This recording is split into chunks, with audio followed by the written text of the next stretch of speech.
ከኪሳችሁ አንድ ብር ሳታወጡ በ20 ቀን ውስጥ ወደ ውስጥ የሸሸባችሁን ጸጉራችሁን እንዴት ማብቀል እንደምትችሉ በቤታችሁ በሚገኙ ኢንግሪዲየንቶች ብቻ በመጠቀም እንዴት አድርጋችሁ በ20 ቀን ውስጥ የሚገርም የጸጉር ዘለላ ማብቀል እንደምትችሉ ልንገራችሁ። በነገራችሁ ላይ አሁን የምነግራችሁን ኢንግሪዲየንቶች ቤታችሁ ከሌሉ ቢያንስ 340 ብር ታወጣላችሁ።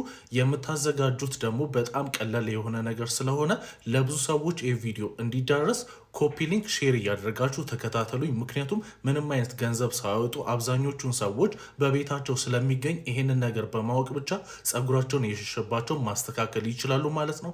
በነገራችሁ ላይ ከዚህ ቀደም ጸጉራችሁ ወደ ውስጥ ገብቶ በሌሎች ፕሮዳክቶች አብቅላችሁ እየረገፈ ካስቸግራችሁ ደግሞ ለእሱ መፍትሄም አምጥቻለሁ። በጣም ትወዱታላችሁ።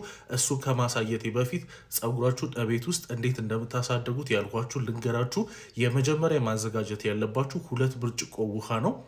ከሱ በመቀጠል ቀረፋና ቅርንፉድ ታዘጋጃላችሁ። ከሱ በመቀጠል ደግሞ አብሽ ቢያንስ 2 ማንኪያ የሚሆን አብሽ ታዘጋጁና አንድ ላይ በደንብ አድርጋችሁ ትቀቅሉታላችሁ። በነገራችሁ ላይ ይሄን ቪዲዮ እየነገርኳችሁ ከየት ሀገር ሆናችሁ ነው ይሄን ቪዲዮ እየተከታተላችሁ እንዳላችሁ ኮሜንት ላይ አስቀምጡልኝ። እኔ ደግሞ ጠቅልላ አድርጌ እነግራችኋለሁ። ላይክ እና ፎሎ እያደረጋችሁ ተከታተሉኝ።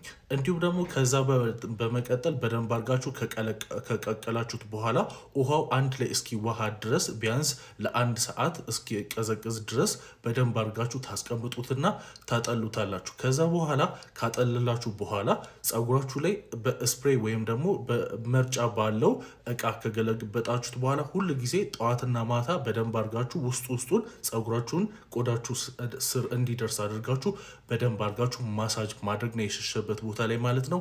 ይሄንን በተደጋጋሚ ሁሉ ጊዜ ቀን በቀን ካደረጋችሁ በእርግጠኝነት በ20 ቀን ውስጥ የሚገርም የጸጉር ዘለላ ማብቀል ትችላላችሁ። በነገራችሁ ላይ አንድ ጊዜ ሰራችሁት ለረጅም ጊዜ ስለሚጠቅማችሁ ከተቻለ ቀዝቀዝ ያለ ቦታ ላይ አስቀምጡት። ካልሆነ ደግሞ እቤታችሁ ፍሪጅ ካለ ፍሪጅ ውስጥ ብታስቀምጡት ይመረጣል። እንዲሁም